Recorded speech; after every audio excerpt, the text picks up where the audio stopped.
오늘 본문 말씀은 창세기 23장 1절부터 6절의 말씀입니다.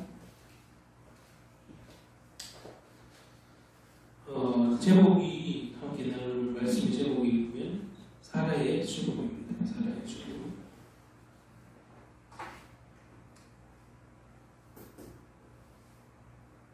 만남이 있으면 헤어짐은 있죠.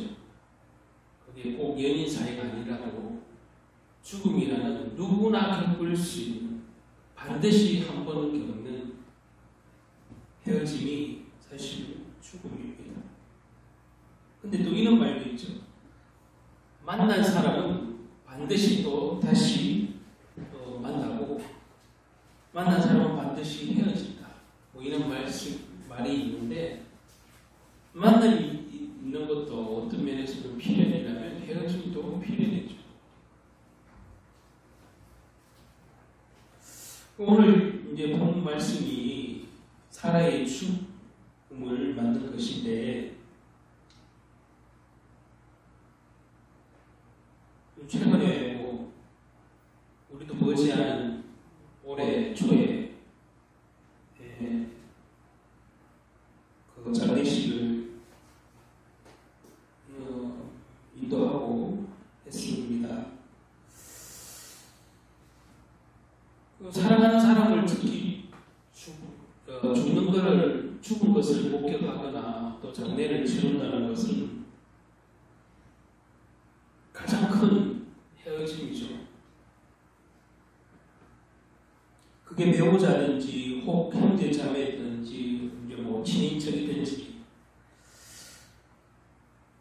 오늘 이 본문에 보면 가장 사랑하는 배우자를 죽음을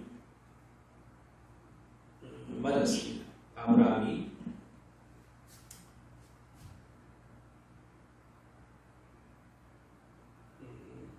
제가 서론을 말씀드리는 것은 나이가 먹고 세월이 흐르면 결혼식장보다 장례식장 갈 일이 많다고 하죠. 세상에서도 그러잖아요. 결혼식장보다 요즘엔 결혼을 더 안 하는 세대이기 때문에 결혼식장보다 장례식장 갈 일이 더 많아.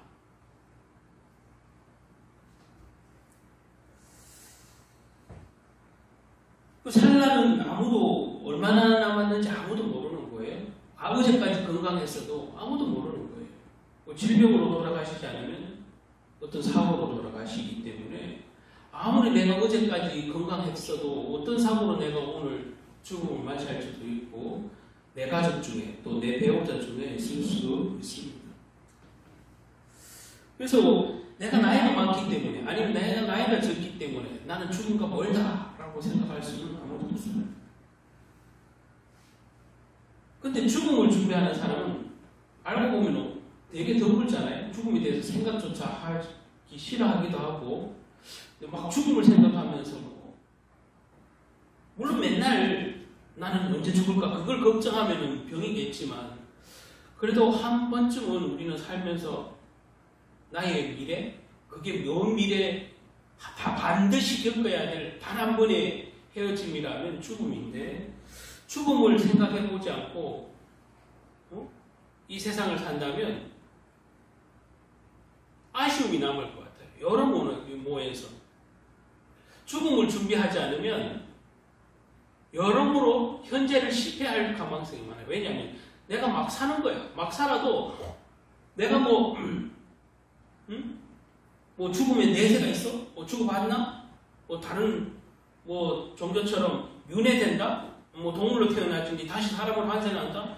그런 생각으로 가지고 있으면 몰라도 한번 죽는 것이 끝이라고 생각하는 일반적인 하나님을 믿지 않는 분들은 일반적인 한번 죽으면 끝이야 라고 생각하는 사람들에게 이 죽음은 한 번쯤은 생각해봐야 우리 삶을 한번 지금까지 내가 살아온 삶도 이렇게 한번 돌이켜볼 때 삶이 좀 이렇게 바뀌지 않겠나. 그래서 그런 체험도 있잖아요.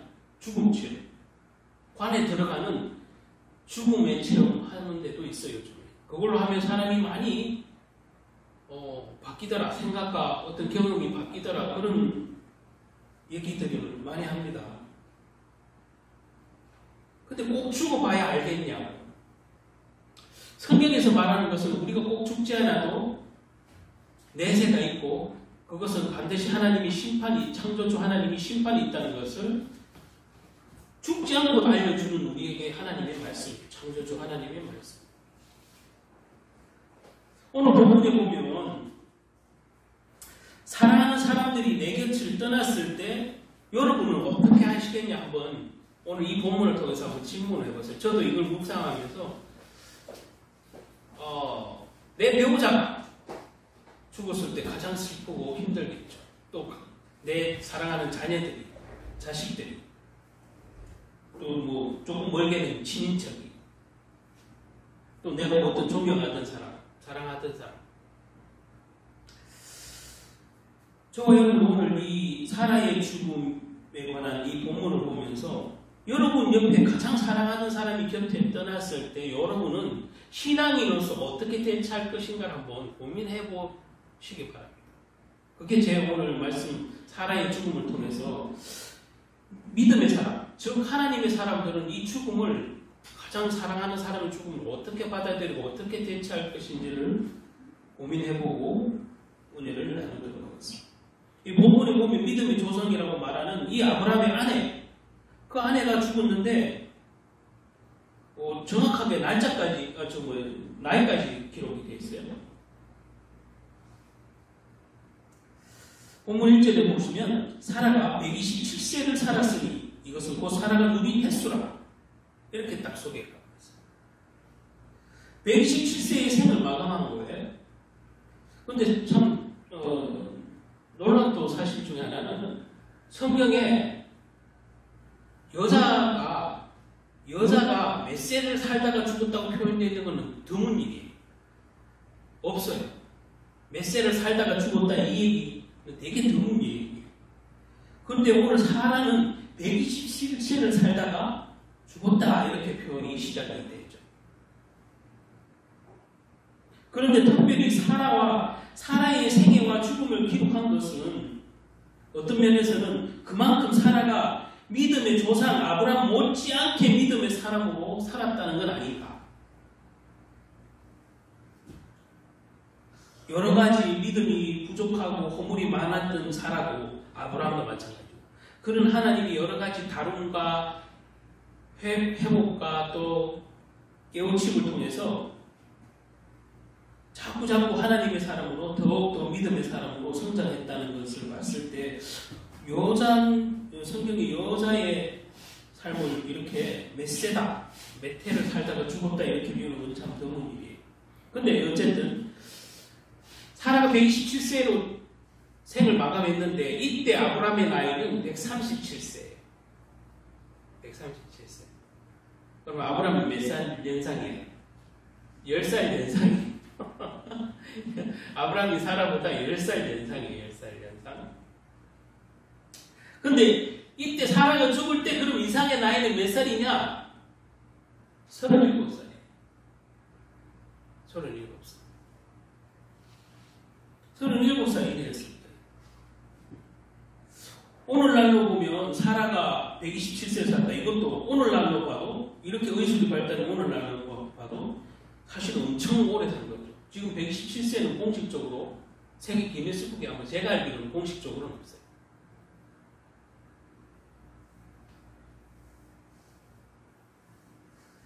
어쨌든 장수한 경우라고 볼 수 있는데 한평생 살면서 아브라함과 사라는 부부로서 또 이런저런 일 많이 겪었잖아요. 예? 종을 통해서 자녀까지 출산하는 그런 사라의 입장에서는 이 본처로서는 이 종에게서 후대가 난다는 것은 사실 여러모로 힘들었을 텐데 어쨌든 한평생을 아브라함과 부부로 살았는데 이 인생이 동반자로 살다가 얼마나 많은 사건과 사고가 있었겠냐고 그 추억과 정을 나눴겠지. 그래서 아브라함이 오늘 사랑하는 사라 아내를 먼저 떠나보내는 장면인데 이 죽음을 맞이하는 사라의 죽음, 아내의 죽음을 맞이하는 아브라함의 모습과 태도를 한번 보면서 오늘 살아가는 저와 여러분은 여러분에게 가장 가까워 있는 사람, 가장 사랑하는 가족, 혹시 마지막 생애의 마지막을 우리가 목격했을 때 우리는 믿음의 사람들은 어떻게 해야 될지를, 우리가 무엇을 해야 하는지를, 어떤 역할을 해야 될지를 알려주고 있는 것 같습니다. 자, 이 아내를 먼저 떠나보는 아브라함의 모습을 통해서 저와 여러분이 정말로 이 죽음 앞에, 이 헤어짐 앞에, 다시는 이 땅에서 육신으로서는 볼 수 없는 죽음이라는 이별 앞에 어떻게 해야 될지 여러분 한 번은 겪을 건데, 우리가 인생 살면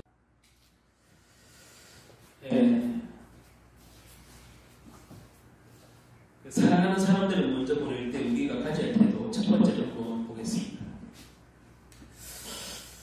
첫 번째로는 아름다운 눈물을 흘려야 된다, 이 말이에요. 2절 한번 다시 보시기 바랍니다. 2절 보면 사라가 가나안 땅 헤브론 곧 기럇 아르바에서 죽음에 아브라함이 들어가서 사라를 위하여 슬퍼하며,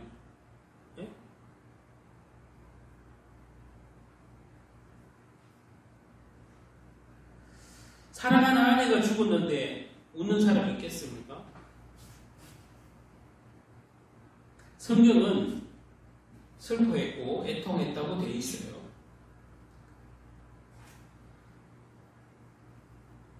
아브라함이 슬퍼하고 애통했다는 그 표현은 뭐겠어요?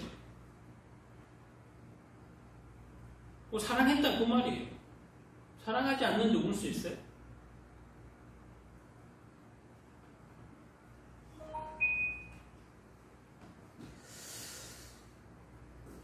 근데 잘못된 믿음을 가진 사람들 중에 저도 겪었는데, 심지어 목사님들 중에도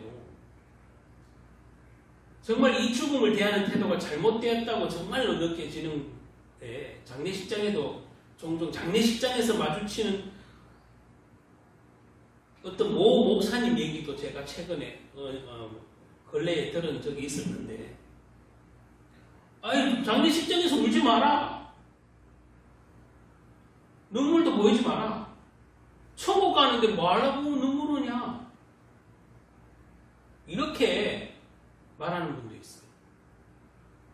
심지어 그 유가족에게 대놓고, 아니 집사님 울지 마세요, 장로님 울지 마세요, 성도님 울지 마세요, 하나님 하고 있는데 뭘 걱정해요, 우는 게 불신앙이에요,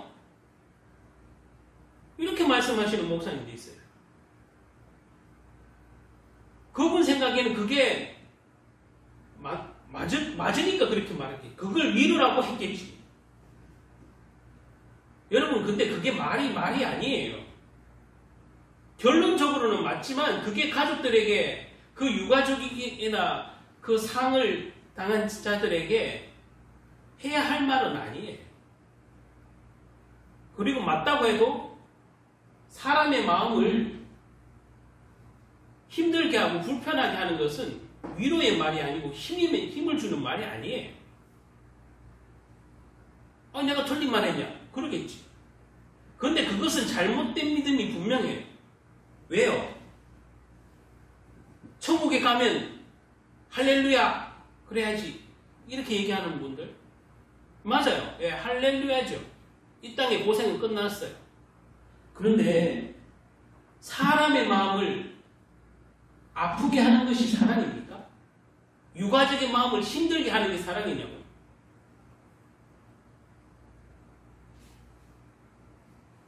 그런 잘못된 믿음을 가지고 막 그 소신을 가지는 목사님들이 꽤 많다는 사실이에요. 장례식장에 가보면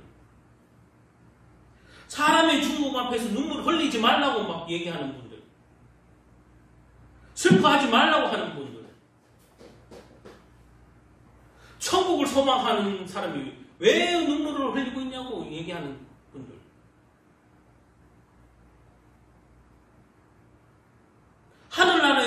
끝날 건데 뭘 그렇게 슬퍼할 거 있냐면서 그런 분들. 그런 분들에게 난 솔직히 속으로 당신 가족이 당신 사랑하는 사람이 아내가 배우자가 죽으면 그런 소리가 나가겠느냐 이 말이에요. 적어도 한 달이 두 달이 거쳐니까 그런 얘기를 자기 딴에는 객관적으로 얘기한다고 자기는 믿음 있는 얘기를 한다고 그러겠지만 남의 마음을 후비 파는 것이 여러분 사랑입니까? 아니에요. 믿음, 소망, 사랑 주는 건 사랑 이 세 가지는 항상 있을진데 그 중에 제일은 사랑이라. 내가 너에게 다시 말하니 이것은 가장 첫째 되는 됩니다. 네 몸을 사랑하듯이 네 이웃을 네 몸처럼 사랑하라.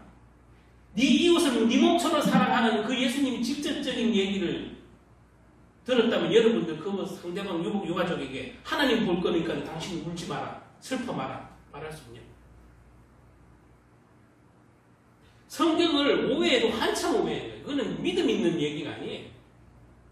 제가 그래서 오늘 우리가 죽음이라는 것을 당했을 때 저도 마찬가지고 가장 사랑하는 사람, 그게 아는 지인이든 가족이든 배우자든지 그는 이별을 만났을 때 제가 오늘 이 아브라함의 얘기를 보면서 아브라함이 믿음의 조상이라고 주님이 미리 선포부터 하면서 이렇게 세워주다가 이 배우자였던 사라가 먼저 죽게 되는데 이 사라의 죽음 앞에 아브라함이 눈물을 흘리고 슬퍼하며 애통했다고 되어 있어요.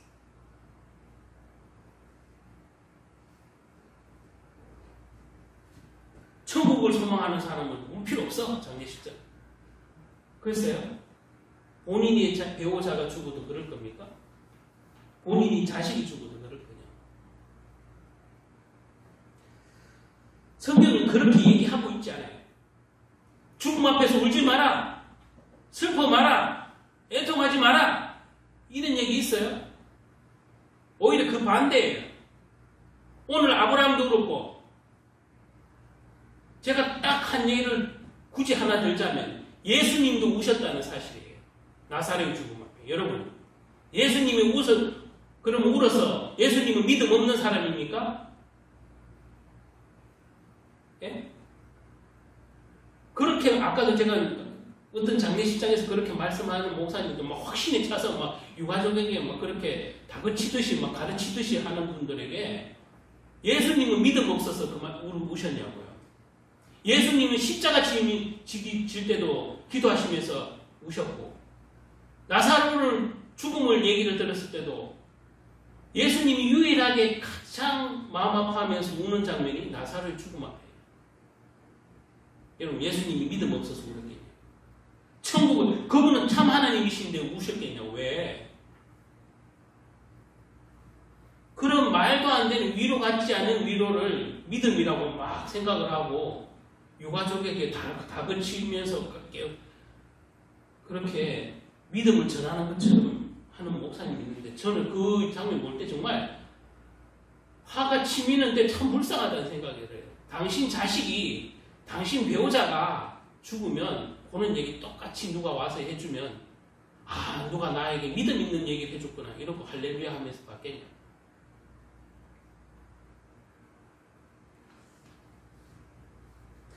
아브라함이 지금 하나님이 쓰시고자 하는 믿음의 조상으로 세우자 하는 그 사역 속에 함께 동반자로 있다가 사라가 먼저 죽었는데 아브라함이 슬피 울었다고 되어 있어요. 성경은 눈물을 전개하지 않아요.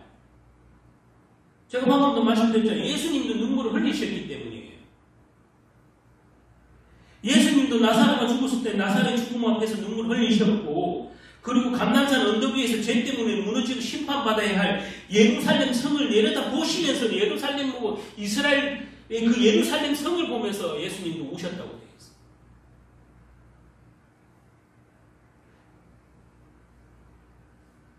예수님의 눈물이 어떤 눈물이겠어요? 애통하는 눈물 아니겠냐. 이스라엘 이 명을 멸망당할 이 족속이 자칭 예배는 하나님께 잘 드린다고 하는 저 바리새인들 서기관들 종교인들 때문에 이 예루살렘 이스라엘이 이는 저주 가운데 있고 오히려 진리이신 자기 예수님을 참 메시아이신 예수님을 그리스도로 받아들이자. 그리고 예수님은 그 십자가를 이제 지어야 하는데 그 죽음 앞에 예수님도 우셨다는 사실이에요. 시편에도 보면 시편 56편 8절에 보면 나의 눈물을 주의 병에 담으소서라는 기도가 나와요. 나의 눈물을 병에 담으소서라. 눈물을 얼마나 많이 흘리면 나의 눈물을 주의 병에 담으소서라는 기도 제목이에요. 또 히스기야 왕이 병에 걸려서 죽음을 맞이할 때 가능성이 높은 사진입니다. 히스기야가 눈물을 흘리면서 기도했고, 예? 그 치유하게 된 역사를 경험하는 장면이 성경 여러 곳에 나와요. 그런데 심지어 죽음이라는 이 땅에서의 그 사랑하는 사람을 보내는 그 죽음 앞에 천국 갈 사람이 왜 우냐고 그런 얘기하는 사람들 하나님 사랑을 모르는 얘기. 하나님의 긍휼, 인간의 상한 긍휼을 모르는 얘기.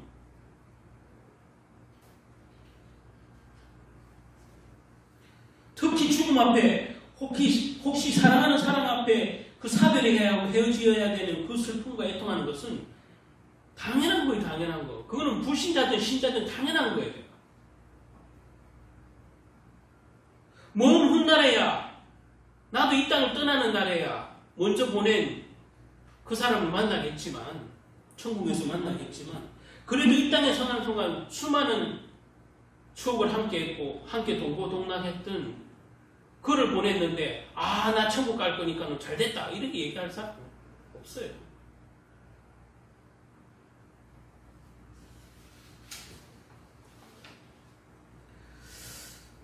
그 사랑하는 사람의 죽음 앞에서 눈물 나지 않는다는 것은 분명히 성경적으로도 잘못된 거예요.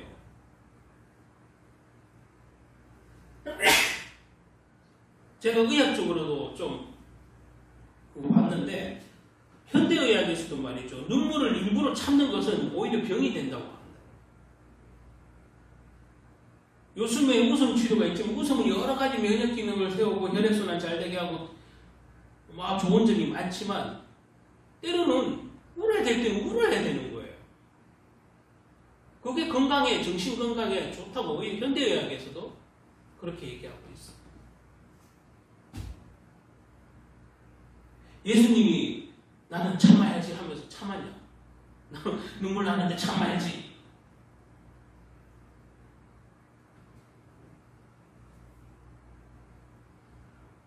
우리가 오랫동안 만약에 눈물을 지속적으로 억박하면 정서 발달에 문제가 된다고 현대의학에서 정신과 의학에서 그렇게 얘기를 하더라고요. 눈물을 일부러 많이 참는 사람들 있죠.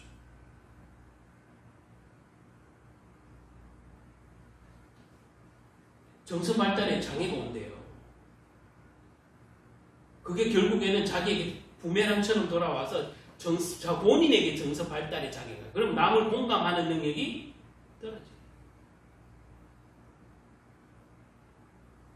눈물 흘릴 때 흘려야 하고 울어야 할 때 울어야 하고 웃어야 할 때 웃는 게 정상이에요. 이건 사람을 만든 하나님의 이 신체의 신비예요. 사람은 웃어야 할 때 웃고 웃어야 할 때 못 웃는 거 고장난 거잖아요. 울어야 할 때 울어야 되죠. 안 웃고 버티는 건 고장난 거예요. 억지로 참는다? 의식적으로 참는다? 방금 말했죠. 현대의학에서 정신장애가 온다고 얘기해요.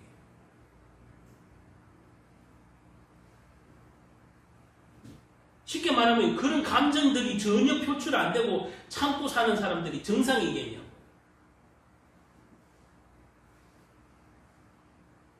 그리고 제가 이 울음도 이왕 울 거면 하나님 앞에 우시기 바랍니다. 하나님 앞에.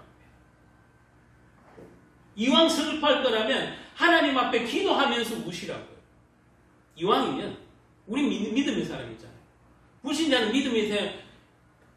믿음의 대상이 없는 사람도 있고 또 있더라도 자기 믿음의 대상을 두고 보통 울진 않아요. 소원 얘기할 때나 자기가 섬기는 우상에게 기도하지. 근데 우리는 기쁘고 좋고 슬프고 나쁘고 힘든 거 모든 거 다 하나님 앞에 내려놓고 그걸 하나님 앞에 이렇게 내어놓으면서 우리는 울기도 하고 기뻐하기도 하고 그러시면 하나님이 그거 다 말 안 해도 알겠지만 하나님은 그런 우리의 심령을 살피신다.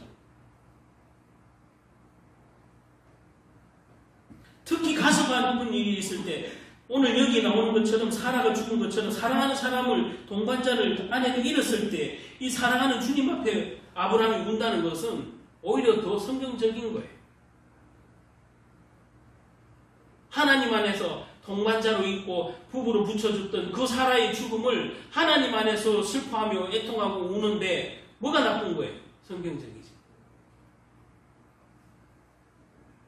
여러분도 반드시 겪고 한두 번이 아니라 여러 번 겪을 수도 있는데 오늘 아브라함처럼 하나님 안에서 우시기 바랍니다. 슬픈 일이 있으면 하나님 앞에 우셔야 돼요. 왜냐하면 그 우리의 슬픈 감정까지도 우리의 기도가 되기 때문에. 그렇잖아요. 하나님 앞에 우리의 기도가 돼요. 그렇게 할 때 우리의 마음의 치유도 하나님이 주실 거라고.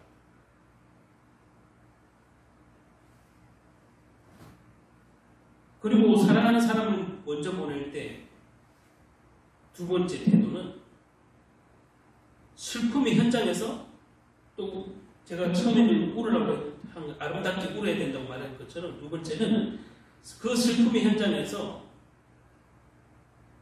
할 일을 해야 돼요. 울고만 있는 게 아니라 할 일을 해야 돼요. 자세히 들여다보겠습니다. 울어야 할 때 울어야 할 때 울어야 하지만 그 슬픔이 지나쳐서 계속 울고만 있으면 삶이 되겠습니까? 생각해보세요. 아브라함 입장에서 사라가 죽었어. 365일 사람을 생각하면서 울고만 있으면 되겠냐고. 그죠? 그렇게 만약 365일 지나면 오히려 문제 있겠지.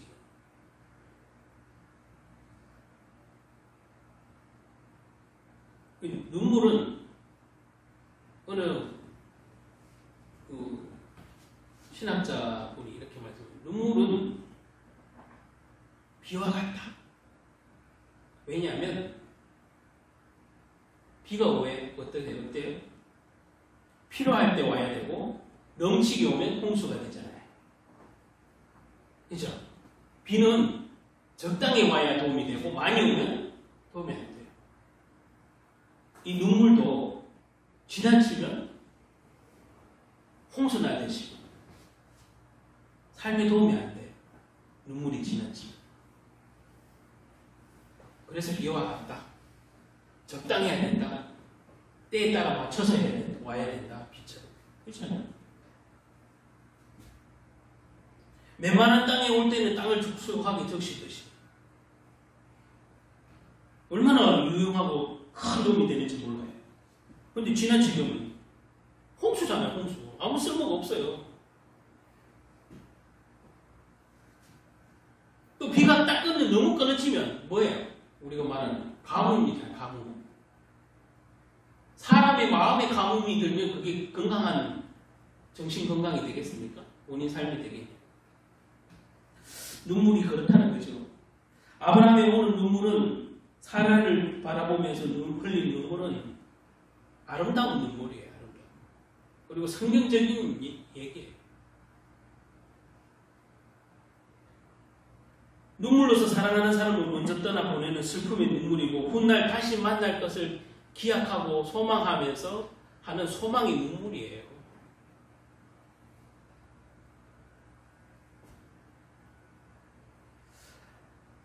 아브라함은 오늘 3절에 보면은 마냥 슬퍼하는 게 아니에요. 그래서 제가 마냥 슬퍼하지 말고 해야 할 일을 해야 된다고 얘기하는 것은 아브라함을 딱 보면 3절에 이렇게 나와요.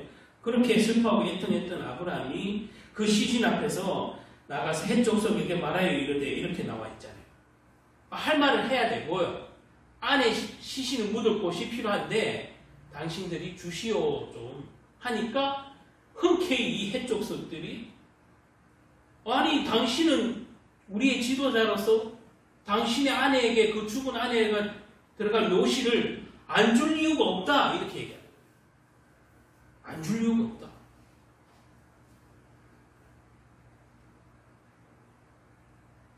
아브라함은 사라의 시신 앞에 섰는데 그 쓸 때 일어나는 거예요. 슬픔 하나 하고 있는 게 아니라 자기 할 일을 찾아 한 거예요. 뭐요? 사랑하는 아내를 장례를 준비하는 거잖아요. 그 장례지, 그 장지를 찾아 구입하기 위해서 헷족속을 찾아갔는데 그렇게 얘기하는 게 4절. 나는 당신들 중에 나그네. 그러니까 이방인이잖아요. 남의 땅이잖아요. 남의 땅이 살잖아요. 지금 아브라함. 나는 당신들 중에 나그네요. 거류하는 자이니 당신들 중에 내가 매장할 소유지를 주어 내가 나의 죽은 자를 내 앞에서 내어다가 장사하게 하시오. 이렇게 얘기해요. 아브라함이 살았던 땅에는 헷족속이 살고 있었던 거죠. 좀 자기는 나그네라고 얘기를 하면서 나에게 사랑하는 아내 딸이 묻을 땅을 좀 주시오. 쉽게 말하면 이 아브라함보다 이전에 오래전부터 가나안 땅에 정착하고 살던 족속이 헷족속이다 이 말이에요. 아브라함은 못들 친척 아비 집을 떠나온 거잖아요. 그래서 지금 그 가나안 땅으로 들어간 것이고 원래 가나안 땅에 살고 있는 족속이 있었다. 그 이름이 가나안 땅에 올 때 사라가 죽을 때 그 땅에 있는 곳이 그 가나안 땅 중에서도 헷족속이 살던 땅.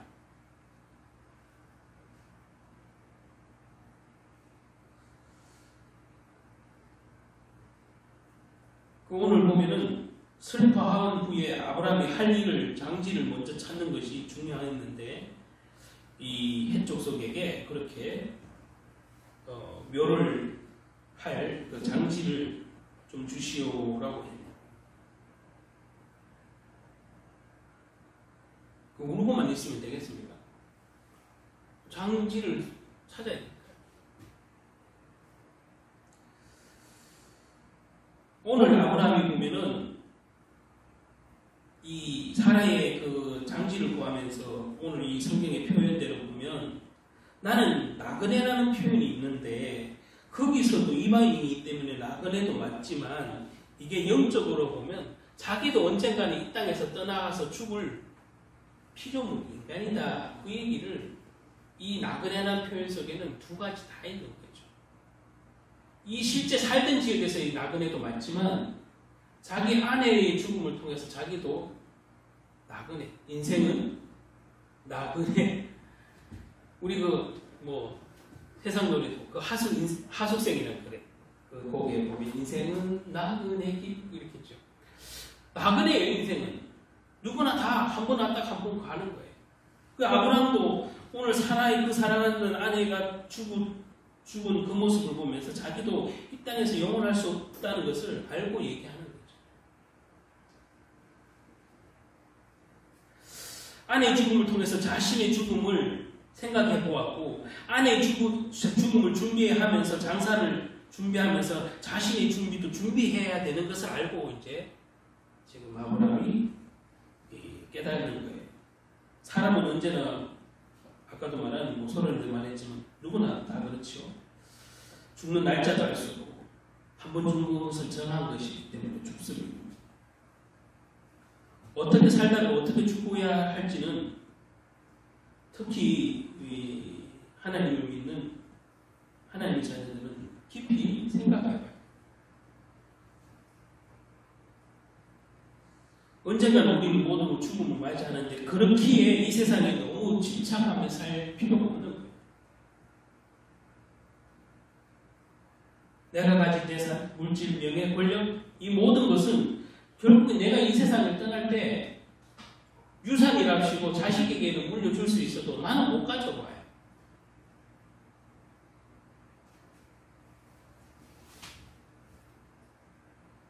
그렇다고 해서 또 나는 못 가져가니까 아무것도 벌지 말고 막 살아라 이런 얘기도 아니에요. 오해하면 안 되지. 가난하게 살아라 이런 얘기도 아니에요. 기도원 들어가서 살아라 이 얘기도 아니에요. 그렇잖아요. 이 잘못된 때의 신앙인들은 세상 직업도 다 내려치우고 가족들도 다 내려치워놓고 있는 재산 다 헌금해서 너는 기도원 들어가서 살아라 이렇게 가르치잖아. 그 이단들이 그렇게 가르치잖아. 죽음을 준비한다는 것이 삶을 다 내려놓고 포기하고 살아라는 얘기가 아니에요. 우리가 죽음을 준비한다는 것은 믿음의 사람이 죽음을 생각해보고 준비한다는 것은 내가 이 땅에 사는 동안 주님의 일을 얼마나 성실히 잘 준행하면서 살 것인가, 내가 얼마나 그리스도인으로서 살 것인가를 준비하는 것이지, 뭐 재산 필요 없다, 권력 필요 없다, 다 필요 없다 이런 얘기가 아니에요. 근데 거기 집착하면서 사는 인생은 되지 말아야 된다. 왜냐하면 거기에 사단이 딱 진을 치고 있잖아요. 거기에 내가 그것을 가장 바라고 원할 때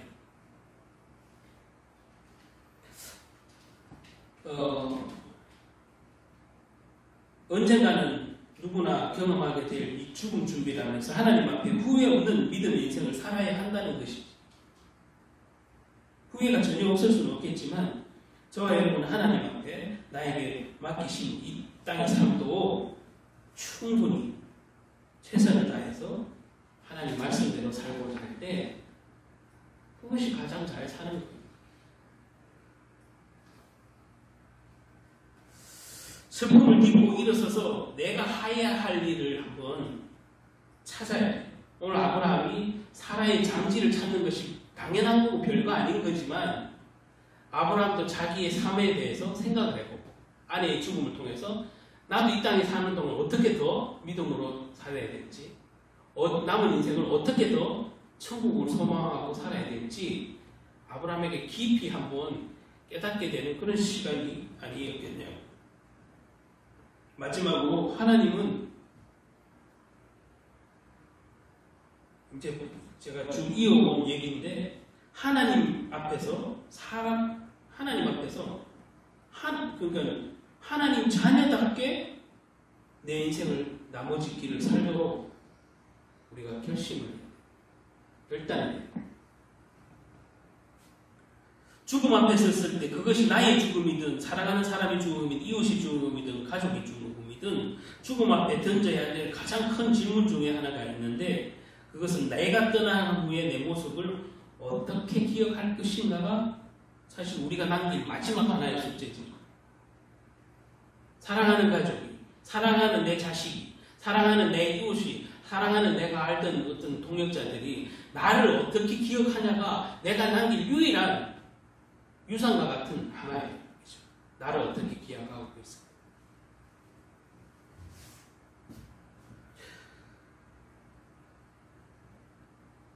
우리 흔히 하는 말은 저 인간 잘 죽었다. 그 최고로 사실은 못, 그죠? 남에게 평가받는 게 다는 아니지만 최고로 슬픈 죽음이에요. 저 인간 잘 죽었다. 저와 여러분이 예수 믿는 자로서 하나님 믿는 자로서 하나님 자녀라면 저 사람 참 아쉽다. 구체적으로는 아니어도 전체적으로 그 사람을 사귀고 교제하고 이렇게 해봐왔을 때 저 사람 참 일찍 죽은 것이 좀 일찍 간 것 같아서 아쉽다. 함께 하나님을 사역하는 일을 했으면 더 좋았을 텐데 좀 일찍 간 것이 아쉽다.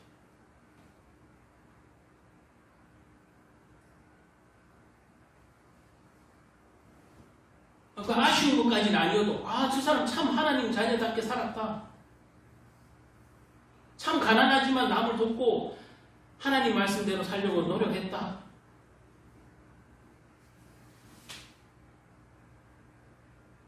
저와 여러분의 가족이 혹은 직장 동료 아니면 교회 식구 저와 여러분을 떠나간 다음에 여러분은 어떤 모습으로 기억하면 좋겠습니까? 그걸 한번 생각해 봐야 되죠.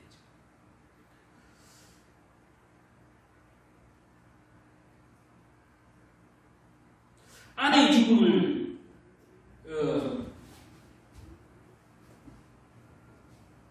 준비하는 아브라함을 향해 헷 족속이 호칭이 있는데 한번 보십시오. 아브라함에게 이 헷 족속이 해족석이 사용했던 호칭이 하나 있는데 한번 보세요. 5절 1절 한번 보면 해족석이 아브라함에게 대답하여 이르되 내 주여 들어서서 저는 이거 번역이 잘못되어 있는 줄 알았어요.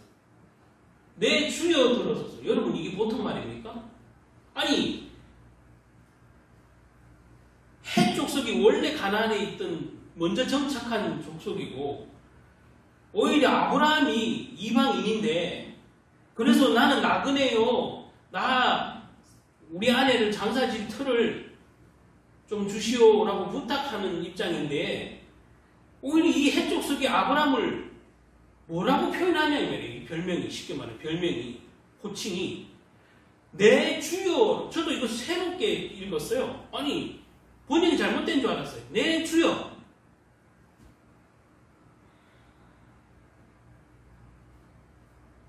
우리 가운데 있는 하나님이 세우신 당신이 지도자라고 얘기해요.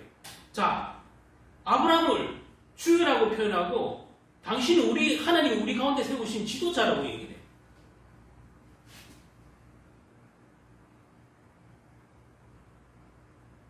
여러분, 이것이 사라의 죽음을 통해서 적어도 아브라함이 지금까지 이방인이지만 해족속과 함께 살면서 아브라함이 어떤 행실을 했냐가 뭐야? 표가 나잖아요. 표가. 저들이 아브라함을 뭐라고 표현하냐고요. 당신이 지도자다. 하나님이 세우죠. 내 주여.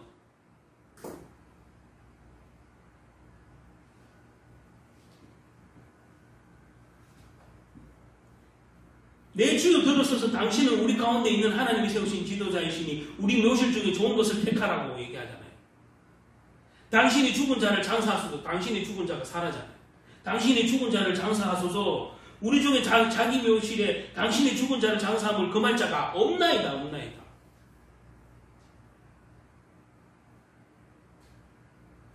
쉽게 말하면 해족속은 하나님을 믿지 않는 이방인이에요. 그런데 아브라함을 평가하기를 별칭으로 뭐라고 말했냐? 내 주여라고 표현하고 당신은 하나님이 세우신 지도자라고 표현해요. 여러분 불신자가 기억하기 이 정도면 아브라함의 행실을 알겠지. 어떻게 지냈는지, 어떻게 화합하고 지냈는지, 이방인으로서 싸우고 지낸 게 아니라 얼마나 화합하고 지냈는지 알 수 있잖아. 이는 칭송을 들어. 오늘 사라의 죽음을 통해서 적어도 아브라함과 사라 부부가 이 이방 본인들이 오히려 나그네인데 이 거주하는 땅에서 해족속과 함께 살면서 어떻게 살았는지를 저들이 어떻게 기억하는지를 이미 드러나는 거예요.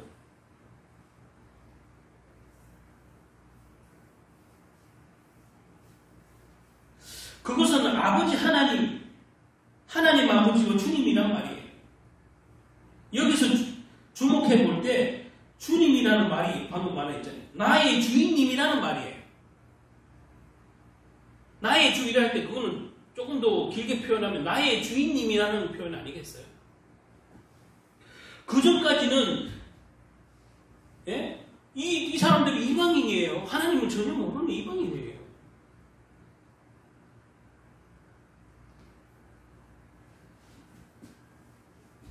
그들이 자기들 신을 섬기고 우상을 섬겼을 텐데 아브라함 사라의 부부를 보고 오늘 이 장지를 내달라 하니까는 이런 표현을 쓰면서 아브라함 이 부부에 대한 평가가 드러나죠. 내 주여, 당신은 하나님이 세우신 지도자입니다.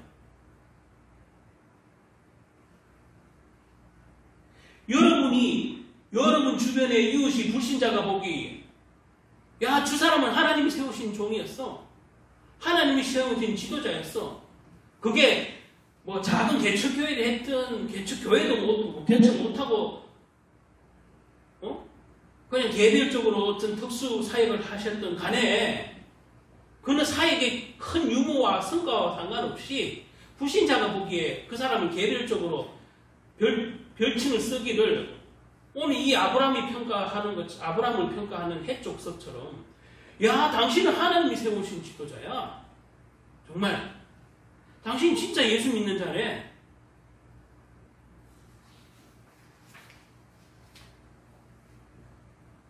야, 저는 예수쟁이라면 진짜 뭐 이런 칭찬을 듣는 거예요. 쉽게 말하면. 저와 여러분이 이 땅을 떠날 때 그게 사별이든 또 어쨌든 이 땅에서 생을 다하고 갈 때 내 주변에 심지어 불신자까지 나를 어떤 별칭으로 불러주고 기억할지를 고민해봐야 되지 않겠어요?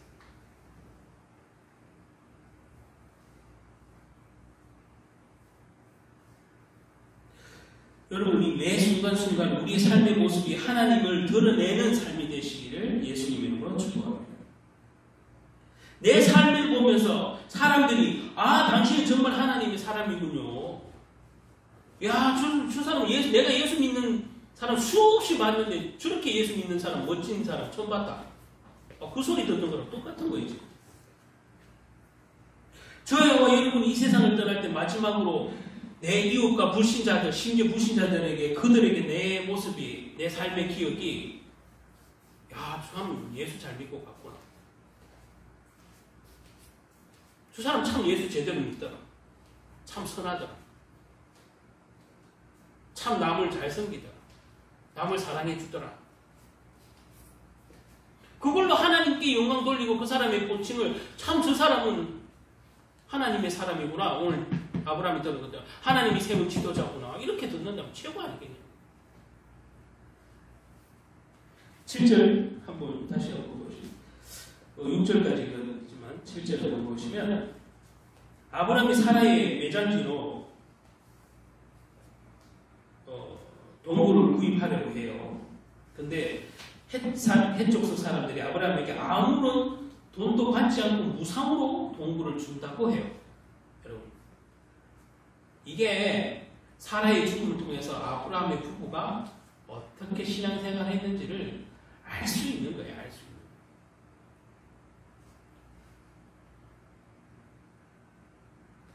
거예요. 아니, 돈 주고 사야 되잖아요. 땅이 공짜가 어디 있어요? 그죠? 그 묘지를 쓸 동굴을 무상으로 주겠다는 거예요. 그것도 가장 좋은 걸 택하라 그랬잖아요.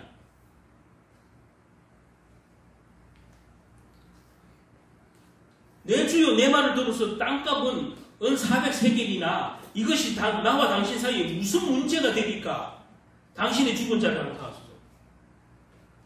땅값으로 계산하니까 400세겔이래. 그 당시 돈으로. 그런데 그게 당신과 우리 사이에 무슨 상관이 있습니까? 무상으로 갖고 가세요. 이 얘기예요.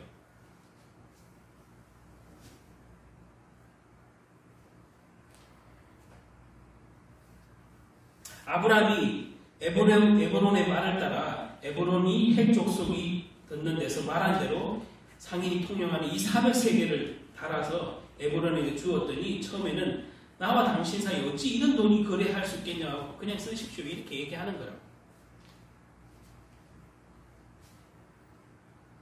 근데 오늘 이 아브라함의 오늘 읽지는 않았지만 이렇게 헷 족속이 말했지만 무상으로 쓰십시오라고 했지만 아브라함은 굳이 은 400세겔을 내고 그 묘지를 사겠다고 말해요.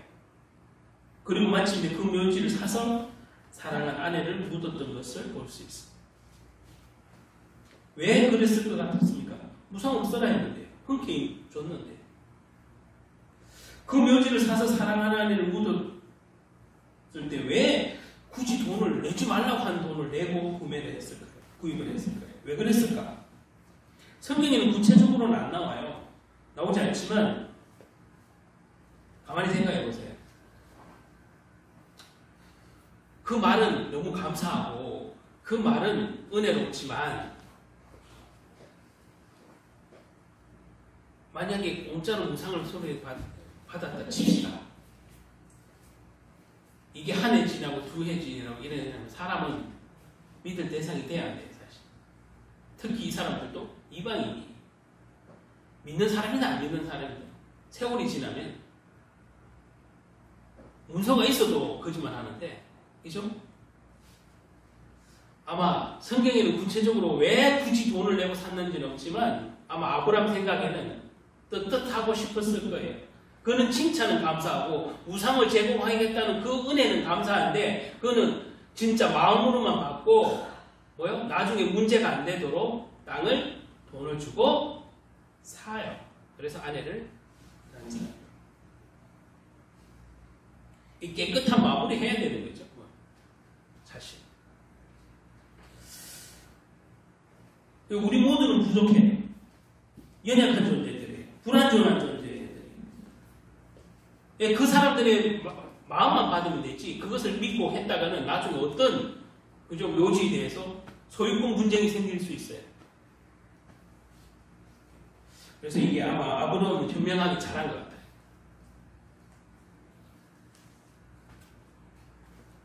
저와 여러분이 만약 얼마 안 있으면 죽음을 맞이한다면 당장 사랑하는 사람에게 피해를 입힐 해결되지 않는 어떤 문제가 있는지 한번 잘 생각해 보시기 바랍니다. 그게 금전적인 문제든 어떤 청산해야 될 문제든 또 사람 관계의 문제이든 과연 나는 내가 얼마 안 있다가 이 땅을 떠난다, 죽는다 했을 때 나의 남은 어떤 그게 금전적인 문제든 어떤 인간관계의 문제든 어떤 청산의 문제가 있다면 한번 생각해 봐야 되지 않겠습니까? 그래서 저와 여러분이 오늘 이 죽음을 아브라함의 아내 사라의 죽음을 보면서 마지막에 우리가 하나님 자녀답게 마지막 길을 하나님 자녀답게 살 수 있도록 우리가 결단해야 된다는 사실. 혹은 내가 당장 이 세상을 떠나도 우리 가족과 이웃을 떠난다 할지라도 이웃에게 피해되는 일, 가족에게 피해되는 일, 내가 아는 분과 어떤 청산되어야 될 문제가 청산되지 않아서 너무 불편한 관계로 기억되고 있다면 이 땅의 관계에서는 불편했고 힘들었고 그랬을지 몰라도 그게 죽기 전까지 해결되지 않고 있다면 뭐 그건 또 하나님 뜻이겠지만 해결되는 대로도 하나님 뜻이겠지만 이왕이면 저와 여러분을 기억하기에 좋은 것 기억해주고 하나님 자녀로서 잘 살다 갔다고 축복해주는 말을 들을 수 있기를 예수님 이름으로 축복합니다. 자, 마지막으로 이제 하나님은 아브라함을 축복의 근원이라고 부르셨잖아요. 이웃에게 축복이 되면서 떠나갈 수 있는 존재, 가족에게 축복이라고 불리면서 마무리될 수 있는 존재. 여러분 자체가 아브라함처럼 축복된 존재가 될 줄 믿습니다. 그런 소망을 가져야 합니다. 그것을 위해서라도 미리 기도하고 미리 준비하는 저와 여러분 되시기 바랍니다. 죽음은 끝나는 것이 아니라 삶을 준비하는 거라고 해요. 어떤 삶? 영원한 삶을 준비하는 거잖아요. 죽음. 이 땅에서는 끝인 것 같지만 뭐예요? 영원한 삶의 시작인 거잖아요. 아브라함에게 두 개의 눈이 있었다고 생각이 들어요. 자, 가만히 보면 사랑 아내가 먼저 갔으니 사면했으니 천국에서 거기서 있을 거라는 영원한 천국을 바라보는 눈하고 동시에 남은 세월 어떻게 내가 아내가 없는 삶을 믿음으로 잘 살아갈지에 대한 현실에 관한 눈이겠죠.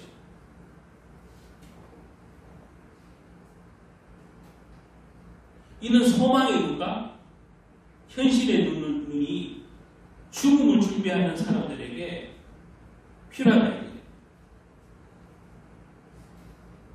사랑하는 사람을 잃어야 한다는 그런 시간이 온다면 또 내 자신이 죽음을 예비할 시간이 온다면 저와 여러분은 두 가지 눈이 필요하다는 거예요. 먼 천국을 바라보는 소망의 눈이 필요하고 내가 이 땅에 남아있다면 이 땅에서 어떻게 믿음으로 자녀답게 살아가야 될 그 현실의 눈. 달리 얘기하면 이 땅에서 사는 동안에는 사명의 눈이 있어야 되고 저 땅에 갈 때는 소망의 눈이 있어야 돼요. 먼 천국을 우리가 바라보는 천국을 바라보는 그런 믿음이 있습니다.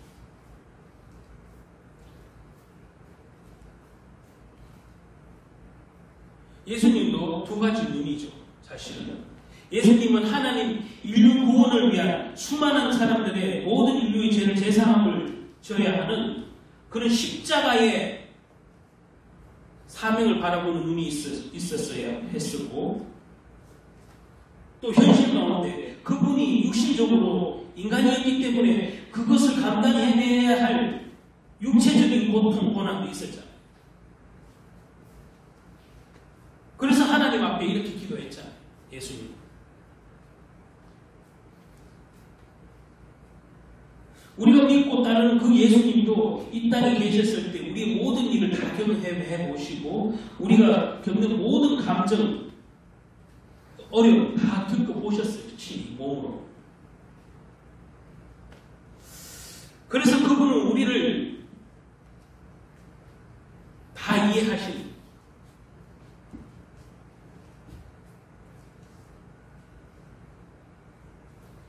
지금 죽음을 경험하면서 혹시 아파하는 분 계시거나 또 가족 중에 그런 분이 계시다면 이제 주님을 만날 날이 멀지 않았다. 그럼 죽음보다 뭘 생각해야 되겠어요? 천국을 생각해야 되겠죠. 죽음이 끝이라는 생각보다 그 당사자인 분 말이에요. 죽음을 그것도 앞에 둔 당사자임이라면 내가 죽으면 끝나는구나라고 생각하기보다는 하나님 자리에는 나는 이제 하나님과 영원히 함께할 것을 자꾸 사모해야 돼.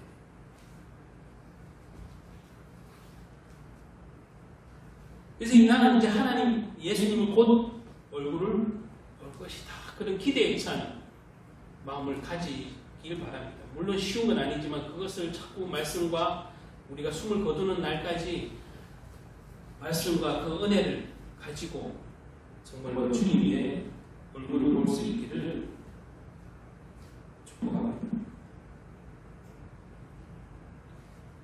또 그 가족들은, 그 남아있는 가족들은 먼저 사랑하는 사람을 보내야 하는 그 슬픔 뒤에 해야 할 일을 잘 생각해보고 내가 남은 것을 이 땅에 사는 동안 하나님의 사명을 잘 감당할 수 있도록, 또 먼저 떠나보내는 그분이 다 못한 것이 있다면 내가 대신 갑절로 더 하나님의 일을 성실히 할 수 있도록 저와 여러분이 그런 믿음을 가지시기를 예수님으로 축복합니다. 기도하겠습니다. 우리는 이 시간에 소망으로 살아가는 살아계신 하나님을 바라봅니다. 그리고 우리를 위해서 주께서 예비하신 영원한 처소를 바라봅니다. 우리가 사랑했던 사람, 그들을 불러주신 주님, 주님이 우리를 위해서 예비하신 그 영원한 처소, 영원한 하나님 나라를 바라보면서 우리가 살아야 할 이 세상이 아무리 험하고 고통스러워도 좌절하거나 절망하지 않고 그 영원한 거처, 그 영원한 처소에서 살 수 있기를 바라는 믿음으로 그 믿음을 놓쳐버리지 않고 끝까지 주님과 동행하는 삶이 되게 하여 주시옵소서. 그리고 떳떳하게 마지막을 준비하는 자들 되게 하시고 주님이 나에게 맡겨주신 일들을 온전히 잘 감당하고 또 우리가 이 땅을 떠날 때에는 하나님께 영광을 돌리는, 또 하나님을 얼굴 배울 때는 잘했다 칭찬받는 하나님의 자녀들이 되게 도와주시옵소서. 이 땅에 사는 동안 그 어려움 속에서도 하나님의 능력과 힘과 치유와 위로를 날마다 체험하는 저희들 되게